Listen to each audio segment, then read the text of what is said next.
কথা প্রসঙ্গে জানতে পারলাম ছেলেটির নাম তামজিদ। বয়স বা কত হবে, 10 কিংবা 12।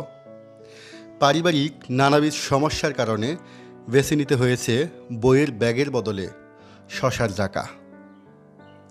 যাক, তাও ভালো, চুরি তো আর করে না। ছেলেটাকে দেখে খুব মায়া হলো, তাই চিন্তা করলাম নিজের সামর্থ্য অনুযায়ী একটা ভালো কাজ করব। ছেলেকে ডাকলাম, ডাক শুনেই দৌড়ে এলো। ছেলেটি মনে মনে ভাবল হয়তো একটি শশা বিক্রি করতে পারবো।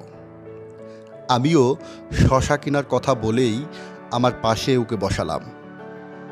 নাম জিজ্ঞেস করলাম, বাবা মা কী করে জানতে চাইলাম, শশা বিক্রির টাকা দিয়ে কি করবে ইত্যাদি ইত্যাদি।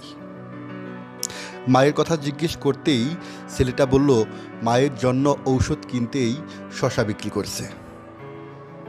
বাবার কথা জানতে চাইলাম, চুপ হয়ে যায়। আমি আর কিছু জিজ্ঞেস করলাম না। তারপর ওকে বললাম, চলো যাই বাজারে। ও বলল, কে মামা? আমি বললাম, তোমার তো শশা প্রায় শেষ, চলো শশা কিনে দেই তোমাকে। ও বলল, আমার কাছে শশা কেনার টাকা নাই, মাত্র 100 টাকা আছে, কাল আড়ত থাইকা কিনবো। বললাম, চলো বাজার থেকে আমিই তোমাকে শশা কিনে দেই। এই কথা বলে দুজনে গল্প করতে করতে বাজারের দিকে রওনা হলাম। হঠাৎ তামজিদ আমাকে প্রশ্ন করলো, একটা কথা জিগাই? আমি বললাম, হ্যাঁ বলো। ও বলল, আপনি কেন আমার শশা কিনা দিবেন?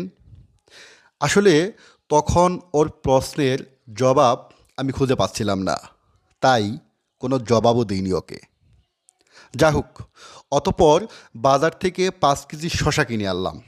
নিজের ভালো লাগা থেকেই ওর শশার ঝাঁকায় সাজিয়ে দিলাম শশাগুলো। কয়েকটি শশা ছিলেও দিলাম। একটা আত্মতৃপ্তি বুকের মধ্যে কাজ করলো। আর ভাবলাম, এত অল্প টাকায় এভাবেও একটি ভালো কাজ করা যায়। আসলে ভালো কাজ হলো নিতান্তই একটা ভালো মন মানসিকতার ব্যাপার।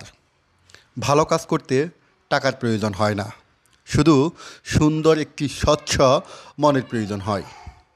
ছেলেটির মায়ের প্রতি অকৃত্রিম ভালোবাসা সত্যি আমাকে অবাক করেছে।